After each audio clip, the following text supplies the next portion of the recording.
साथियों, जय हिंद, जय भारत। स्वागत है आप सबका आज के इस खास एपिसोड में। कुछ खबरें बताऊंगा, कुछ विचार व्यक्त करूंगा।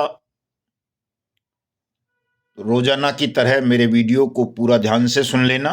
वैसे तो यूट्यूब वाले आजकल सरकार के दबाव में आकर ऐसे ऐसे काम कर रहे हैं कि लोग बताते हैं साहब कई कई भाषाओं में आपका, कहीं अंग्रेजी बोलने लगता है, कहीं कन्नड़, कहीं कुछ समझ में नहीं आ रहा है कि क्या करें, सुन नहीं पाते हैं।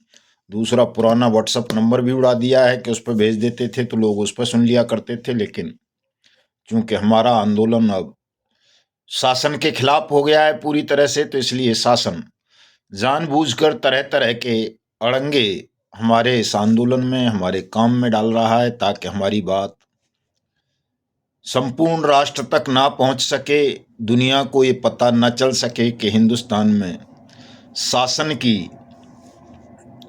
देखरेख में या कहें उसके संरक्षण में 50 करोड़ से ज्यादा लोग योजनाबद्ध ठगी का शिकार हुए हैं। शासन चाहता है कि उसकी ये पोल ना खुले, उसका झूठ दुनिया के सामने ना आए, इसलिए वो हमारे मार्ग में तरह तरह की बाधाएं उत्पन्न कर रहा है और तमाम साथियों तक हम कनेक्ट नहीं हो पा रहे। इस वजह से हमारे बहुत सारे साथी, कई दिनों से मैं देख रहा हूं, खबरें आ रही हैं व्यक्तिगत भी, ग्रुप्स में भी और वैसे भी, कोई आत्महत्या कर रहा है, कोई इलाज के अभाव में मर रहा है, कोई तनाव के कारण मरों से भी ज़्यादा बुरी स्थिति में पहुंच गया है। तो इस वक्त बहुत बुरा हाल है ठगी पीड़ितों का। वैसे तो खैर सर्दी शुरू हो गई है, तो सर्दी में ये होता है कि व्यक्ति ज़्यादा तनाव में आ जाता है, खास तौर से जो मेहनत कश होता है। साथियों, मैं आप सबसे अनुरोध करना चाहूँगा कि अधिक तनाव मत लो। प्राण दे देने से भी कोई लाभ आपके परिवारों को नहीं होगा। आप तो जिंदगी से चले जाएंगे, लेकिन आपकी अनुपस्थिति में जिस बोझ को आप बर्दाश्त नहीं कर पा रहे हो, उस दुख का पहाड़ आपके मासूम निर्दोष परिवार पर टूट पड़ेगा, टूट जाता है। क्योंकि उनका कोई दोष नहीं है, परिजनों का क्या दोष है इसमें। एजेंट या एडवाइजर या निवेशक हम थे, तो अगर उसे दोष भी मान लिया जाए तो वो हमारा दोष था, परिवार का दोष नहीं था उसमें। लेकिन हमारे दोष का या कहें अपराध का या पाप का दंड हमारे निर्दोष परिवारों को मिले, ये उचित नहीं है। इसलिए मैं तो आपसे ही कह सकता हूं, सरकार तो सुन ही नहीं रही है। सरकार से बहुत कह लिया है मैंने कि सरकार ठगी पीड़ितों के भुगतान के लिए, भुगतान की गारंटी के अधिकार, अनियमित जमा योजनाएं पाबंदी अधिनियम 2019 की अनुपालना सुनिश्चित करे, तमाम निवेशकों का पैसा वापस करे, ताकि एजेंट, एडवाइजर और निवेशकों के बीच जो तनाव, जो हताशा, जो गृह युद्ध छिड़ा हुआ है वो खत्म हो जल्दी से। लेकिन बेशर्म सरकार है, हृदयहीन सरकार है, उसकी समझ में नहीं आ रहा, वो आपका पैसा वापस नहीं करना चाहती, क्योंकि उसे ये पता है कि वो आपको आपस में लड़ा देगी। आप कभी एकजुट नहीं हो पाएंगे, सत्य को नहीं समझ पाएंगे, सरकार की खिलाफत नहीं कर सकेंगे। इसलिए शासन निरंतर ऐसे षड्यंत्र और छल कर रहा है जिनके द्वारा आपकी मेहनत की जमा पूंजी को वो हड़पे रखे और आप लड़ते रहो आपस में, और सरकार में बैठे हुए लोग तालियां पीटते रहें, अय्यासी करते रहें, आपकी उपेक्षा और अपमान करते रहें। आज हमारे दो साथियों ने जीवन लीला समाप्त कर ली है। बड़ा दुखद समाचार है। हाथरस के एक बंटी शर्मा हैं, बांधनु गांव है, सासनी के पास में, जिला हाथरस में। और ये सक्षम जो डेयरी थी उसके एजेंट थे। बहुत सारे लोगों का पैसा निवेश कराया था सक्षम डेयरी में। और आनंद शर्मा को आप जानते होंगे, जो इस कंपनी का मालिक था। सक्षम डेयरी का। निवेशकों ने तंग किया तो बंटी शर्मा साहब गांव छोड़ करके गुरुग्राम रहने लगे थे। लेकिन कहते हैं आजकल तो दुनिया मुट्ठी में है, कहीं भी छुप जाओ, जिनको आपसे पैसा लेना है वो आपको तलाश ही लेंगे, संपर्क कर ही लेंगे, और कोई ना भी करे तो आपकी अपनी आत्मा पे तो बोझ हो रहेगा ही ना। बंटी शर्मा ने अपनी जीवन लीला समाप्त कर ली, और ये हमारी जो महिला मोर्चे की राष्ट्रीय अध्यक्षा हैं मंजू शर्मा जी, उनके सगे भतीजे थे। तो युवा ही थे वैसे भी, अभी कोई ज़्यादा वो नहीं थे, बहुत ज़्यादा उम्र नहीं थी। तो बड़ी हृदय विदारक घटना है हमारे लिए, देश के समस्त ठगी पीड़ितों के लिए। दूसरी और एक घटना साथियों, ये शिव कुमार गुप्ता जी हैं, PACL पल्स के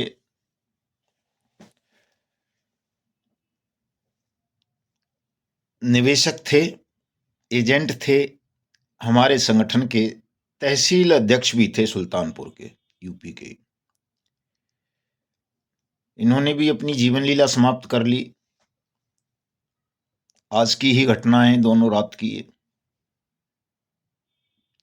चूंकि हमारा वीडियो संदेश लोगों तक पहुंच नहीं पा रहा, तो उनका साहस टूटता जा रहा है, और साहस टूटेगा तो आत्मघाती कदम उठाएंगे।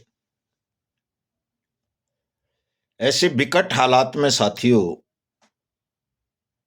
मैं रोजाना अपील कर रहा हूं, रोजाना बता रहा हूं कि 1 साल तक कोई साथी अपनी जीवन लीला समाप्त ना करें, संघर्ष कर लें, जोड़ लें सब लोगों को। अगर हम 1% ठगी पीड़ितों को भी जोड़ने में सफल हो जाएं, तो सरकार के हलक में डंडा डाल के, ब्रजभाषा में बोलूं तो, आप सबका पैसा निकाल लेंगे। लेकिन उसके लिए ताकत चाहिए, कम से कम 1 लाख लोगों की भीड़ चाहिए ठगी पीड़ितों की, और वो हम जुटा नहीं पा रहे। इसलिए सरकार हृदयहीन हो गई है, संवेदनहीन हो गई है, आपकी बातों को नहीं सुन रही है, आपकी पीड़ा को नहीं सुन रही है। मैं ये तो नहीं कहूंगा कि मैं थक चुका हूं लड़ते लड़ते, लेकिन जब ऐसी घटनाएं देखता हूं कि हमारे साथी अपना जीवन ही समाप्त कर लें, तो मेरे हृदय में भी बहुत ज्यादा पीड़ा होती है, दुख होता है कि कहीं हम इस तरह धीरे धीरे तमाम साथियों को तो नहीं खो देंगे। ये कई बार प्रश्न उठता है। वैसे तो चूंकि हम ईश्वरवादी हैं, नारायण पर विश्वास है, अपने संघर्ष पर विश्वास है, अपने ईमान पर विश्वास है, तो हिम्मत तो नहीं हारते हैं। ऐसा तो कभी नहीं हमको महसूस हुआ कि हम ये कर नहीं पाएंगे, सबका भुगतान नहीं कर सकेंगे, सबको सुरक्षा सम्मान नहीं दिला सकेंगे, या हिंदुस्तान को ठगमुक्त बेईमान रहित राष्ट्र राज्य के रूप में स्थापित नहीं करा सकेंगे। लेकिन साथियों, अगर इतने साथी हमने खो दिए इस लड़ाई में, और ये सब बिना लड़े हो रहा है, पलायन, आत्महत्याएं, इलाज के अभाव में मर जाना, अर्धविक्षिप्त हो जाना, तो बड़ी गंभीर समस्या है कि इतने लोगों को कैसे बचाएं। 50 करोड़ से ज्यादा ठगी पीड़ित हैं साथियों, देश में 2 करोड़ एजेंट और एडवाइजर हैं। अगर 1% भाई बहन भी एकजुट हो जाते, तो शासन की हिम्मत नहीं थी आपका पैसा वापस न करता। क्योंकि लड़ाई शासन से है, कंपनी बंद हो चुकी हैं सभी, सोसाइटी सभी बंद हो चुकी हैं, पैसा सारा सरकार के पास है। कानून भी यही कह रहा है कि सरकार वापस करेगी, 2 से 3 गुणा करेगी, 180 दिन में करेगी, आवेदन लेकर के करेगी। लेकिन ऐसा हो नहीं रहा। पता नहीं क्यों आप लोग सोए हुए हैं सब।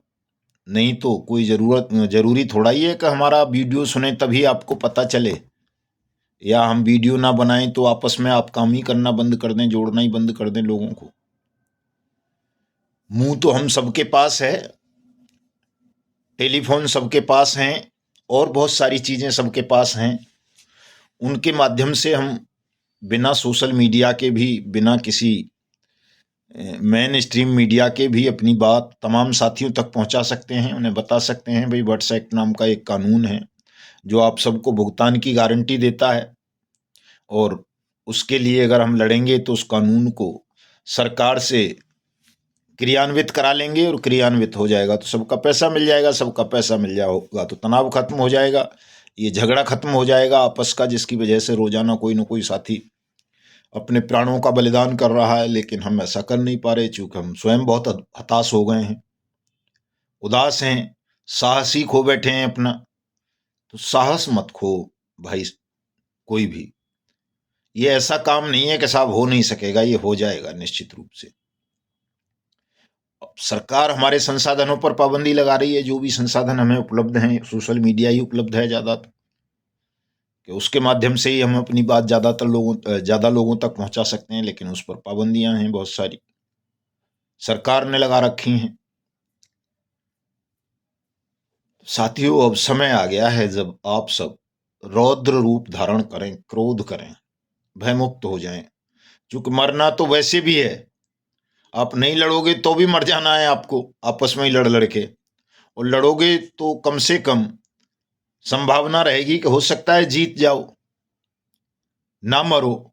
और लड़ते लड़ते मर गए तो शहीद तो कहलाओगे ही, मन में ये संतोष रहेगा कि यार हम लड़े थे न्याय के लिए, अधिकार के लिए, और उसके लिए लड़ते लड़ते हम मर गए, तो कम से कम आत्मग्लानि से बच जाओगे। परिवार के लोग भी आप पर गर्व करेंगे कि हमारे पिता या माता या भाई या बहन ऐसे थे कि वो न्याय के लिए लड़े थे, न्याय के सामने झुके नहीं थे, और लड़ते लड़ते उन्होंने प्राण गंवा दिए थे। वो गर्व करेंगे आप पर। और यदि आप इस तरह से कायराना तरीके से आत्म बलिदान करते रहेंगे, आत्महत्या करते रहेंगे, तो कौन गर्व करेगा आप पर? कोई गर्व नहीं करेगा। सब शर्म से सिर झुका लेंगे जब जब आपका जिक्र आएगा। आपको कमजोर कहेंगे, कायर समझेंगे, डरपोक समझेंगे कि आपने समाज के समक्ष, राष्ट्र के समक्ष अच्छा उदाहरण प्रस्तुत नहीं किया था। आत्महत्या किसी भी समस्या का, या पलायन किसी भी समस्या का समाधान नहीं होता। और आप अकेले नहीं हो। सबसे बड़ी बात यह है कि आप स्वयं को अकेला महसूस कर रहे हो, आप अकेले थोड़ा ही हो। 50 से 52 करोड़ लोग हैं देश भर में, सरकारी आंकड़ों के अनुसार, जो ठगी का शिकार बने हैं, एजेंट, एडवाइजर और निवेशक।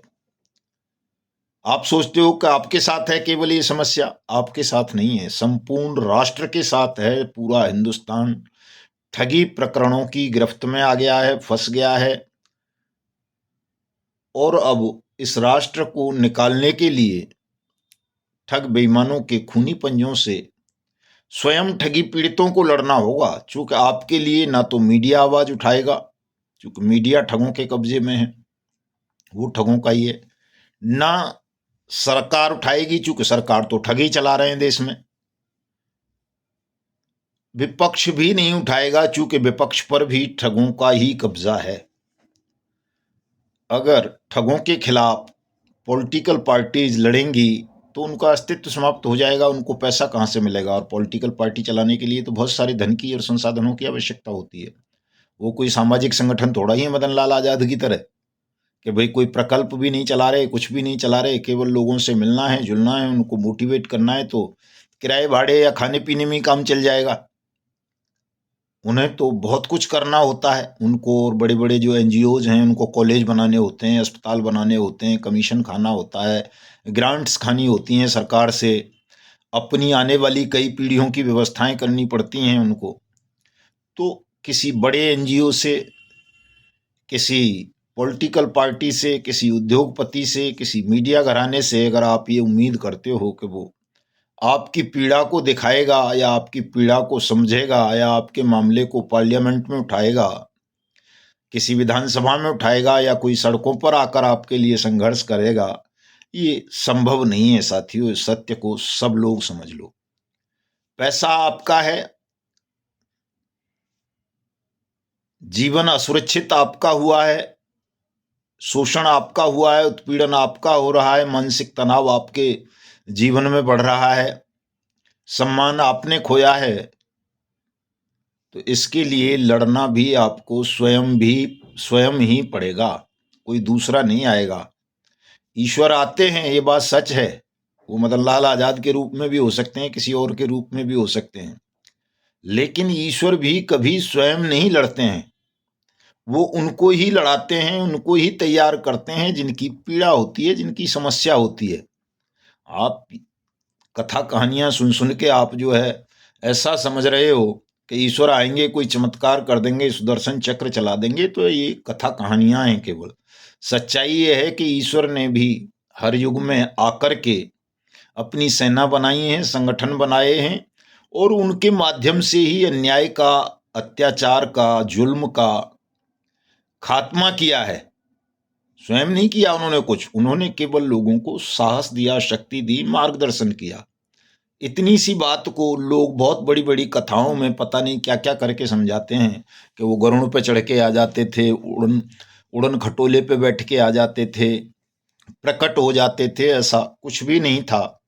कहीं कोई प्रकट नहीं होता, कहीं कोई गरुड़ पे नहीं बैठता, कहीं कोई उड़न खटोले पे नहीं आता, कहीं कोई आपकी नमाज से प्रसन्न होकर आता, ना कोई आपकी और मोमबत्ती दिखाने से आता है, न कोई हवन यज्ञ करने से आता है। वो आपके अंतर्मन में बैठे हुए हैं, आत्मा में प्रवास है आपकी में उनका। और जब आप सच्चे हृदय से उनको पुकारते हैं, स्वयं साहस करते हैं अन्याय और जुल्म से लड़ने का, तो वो आपको मार्गदर्शन देते हैं, शक्ति देते हैं उस जुल्म से, अन्याय से लड़ने की। खुद कुछ नहीं करते वो, आपको मरने नहीं देते हैं यदि आप साहस जुटा लेते हैं तो जुटाओ साथियों। जो वास्तविक ईश्वर हैं, जो उनके कर्म हैं, उन पर भरोसा करो और अपने अंतर्मन को मजबूत करो, आत्मबल को मजबूत करो, लड़ो इस अन्याय से। जो भी अन्याय से लड़ा है दुनिया में आज तक, वो जीत गया है। अन्याय कभी नहीं जीता है। छल करके आपका पैसा लूट सकता है, आपका राज्य लूट सकता है शासन या अन्याय, लेकिन यदि आप लड़ोगे तो वो कितना भी ताकतवर क्यों न हो, कितना भी षड्यंत्रकारी क्यों न हो, अंततः उसको हारना पड़ा है। जीत सदा सत्य की हुई है, ऐसे लोगों की हुई है जो न्याय के लिए लड़े हैं। निश्चित रूप से आपकी भी जीत हो जाएगी, लेकिन लड़ो, संसाधन जुटाओ। मैं देख रहा हूं बहुत सारे साथी जो समर्थ हैं, वो भी मतलब 100, 200, 500, 1000 रुपए भी खर्च करने को तैयार नहीं है कि इस आंदोलन को घर घर पहुंचाने के लिए हमें पैसे की जरूरत है, संसाधनों की जरूरत है। सब एक तरह से शोक संतप्त हो गए हैं, मौन धारण कर लिया है। पता नहीं क्या क्या दिमाग में उनके में चल रहा है। अरे भले आदमियों, इतने सारे लोग हमारे पलायन कर रहे हैं, दर्द झेल रहे हैं, दुनिया छोड़ रहे हैं, और आप इतना नहीं कर पा रहे कि एक एक रुपया भी जुटाओ। तो लाखों नहीं, वो करोड़ों नहीं तो लाखों रुपए तो इकट्ठा कर सकते हैं। और लाखों रुपए भी अगर होंगे हमारे पास तो हम संसाधन जुटा सकते हैं। संसाधन होंगे तो जिस काम को हम 1 साल में करना चाह रहे हैं कि पूरे राष्ट्र तक अपनी बात पहुंचा देंगे, व्हाट्सएप पहुंचा देंगे, जोड़ लेंगे, लाखों लोगों को सड़क पे उतार देंगे, वो जल्दी हो सकता है। चूंकि हमारे पास स्वयं सेवकों की कमी तो है नहीं, स्वयं सेवक तो बहुत हैं लेकिन धन नहीं है। तो उनके खाने का, पीने का, आने का, जाने का, रहने का, ये खर्चा तो हमको ही वहन करना पड़ेगा जब हमने संगठन बनाया है। तो मेरे भाई, जो भी ठगी पीड़ित जमाकर्ता परिवार तपजप के पदाधिकारी हो या समर्थक हो या सहानुभूति रखते हो, या आपको ऐसा लगता है कि ठगी पीड़ित जमाकर्ता परिवार तपजप एक या मदन लाल आजाद सही दिशा में लड़ाई लड़ रहे हैं और उनकी इस लड़ाई से हमें फायदा हो सकता है, लाभ हो सकता है, राष्ट्र ठग बेईमानों से मुक्त हो सकता है, हमारा डूबा हुआ पैसा मिल सकता है, हमें सुरक्षा सम्मान मिल सकता है, तो थोड़ा थोड़ा धन का त्याग अवश्य करो। कैसे भी करो, चाहे मेहनत करो, मजदूरी करो। नहीं तो ये लोग हमारे जो हताश और तनावग्रस्त होकर बिस्तर पकड़ लिया है जिन भाइयों ने, बहनों ने, कि वो कुछ करने लायक नहीं रहे, अपंगों से भी बुरी हालत हो गई है जिनकी, उनका जीवन बचाना संभव हो जाएगा। और जब बहुत बड़ी संख्या में ऐसा होने लगेगा तो कल ये भी तो संभव है कि हम सब भी तनावग्रस्त हो जाएं, हमारी स्थिति भी इनसे भी बदतर हो जाए। तो इन स्थितियों को और ज्यादा बदतर होने से रोकने के लिए तमाम साथी थोड़ा थोड़ा धन का त्याग अवश्य करो साथियों। और वीडियो बड़ा हो रहा है, मैं बड़ा बनाना नहीं चाहता था, लेकिन चूंकि क्रोध है, क्षोभ है, गुस्सा है मन में, और एक अंतिम पत्र मैं चाहता हूं इसे तमाम ठगी पीड़ित, चाहे वो हमारे संगठन से हों या बाहर से हों, अगर उनके साथ कहीं भी कोई ठगी हुई है तो उन्हें ये पत्र अवश्य भारत सरकार तक पहुंचाना चाहिए। जिलाधिकारियों के माध्यम से, तहसीलदारों के माध्यम से, एसडीएम के माध्यम से, पुलिस अधिकारियों के माध्यम से। और एक तिथि तय करेंगे देर रात तक आज ही कि किस दिन पूरे देश भर में हम इस ज्ञापन को पहुंच पाएं। बड़ा मार्मिक भी कह सकते हैं, क्रोधपूर्ण भी कह सकते हैं, लेकिन सत्य ज्ञापन है, जो सच्चाई है वो लिख दी है इसमें। और ये सरकार तक हमारा सत्य संदेश पहुंचना चाहिए। इसके बाद भी अगर सरकार की आंखें नहीं खुलती हैं तो तैयारी करें इस सरकार को खत्म करने की, इस बेईमान सिस्टम को मिट्टी में मिला देने की। सुने, ये जो है आपको राष्ट्रपति को भेजना है, प्रधानमंत्री को भेजना है, अपने राज्य के मुख्यमंत्री को भेजना है, और चीफ जस्टिस ऑफ इंडिया यानी सुप्रीम कोर्ट के मुख्य न्यायाधीश को भेजना है। तो ये 4 लोगों को भेजना है। जिला कलेक्टर या उप जिला कलेक्टर, एसडीएम जो होता है उसके माध्यम से, तहसीलदार के माध्यम से, या पुलिस अधिकारियों के माध्यम से भेजना है।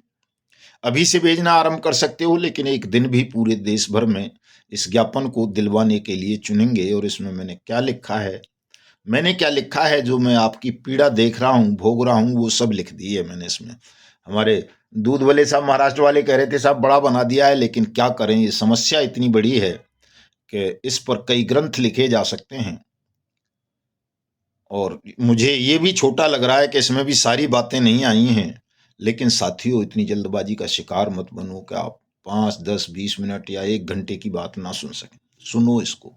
नहीं सुनोगे तो निश्चित रूप से आपके जीवन में दुखों के अलावा, प्रताड़ना के अलावा, अपमान के अलावा कुछ नहीं शेष बचेगा। अगर आप प्रताड़ना से, दुखों से, अपमान से, भय से मुक्त होना चाहते हैं तो मेरे वीडियो को पूरा सुन लिया करो। आजकल तो मैं, चूंकि यूट्यूब पे समझ नहीं आ रहा है कैसे भाषा चेंज हो रही है, तो मैं उस पर इंस्टाग्राम पे भी लगाता हूँ, फेसबुक पे भी डालता हूँ, ताकि किसी न किसी माध्यम से आप तक मेरा संदेश पहुँचे। तो हमारा जो इंस्टाग्राम अकाउंट है तपजप.आज़ाद के नाम से, उसे भी फॉलो कर लो।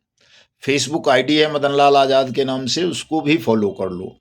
ट्विटर पे भी लिंक डालते हैं, ट्विटर भी युगांतर न्यूज़ के नाम से है, उसको भी फॉलो कर लो। और इस यूट्यूब चैनल युगांतर न्यूज को भी सब्सक्राइब जरूर कर लो साथियों। अन्यथा आपका जीवन दुखों से भर जाएगा, नरक से भी ज्यादा बदतर हो जाएगा। अगर आपने सत्य को नहीं सुना, सत्य को नहीं माना और इस बेईमान सिस्टम से नहीं लड़े तो सुनो।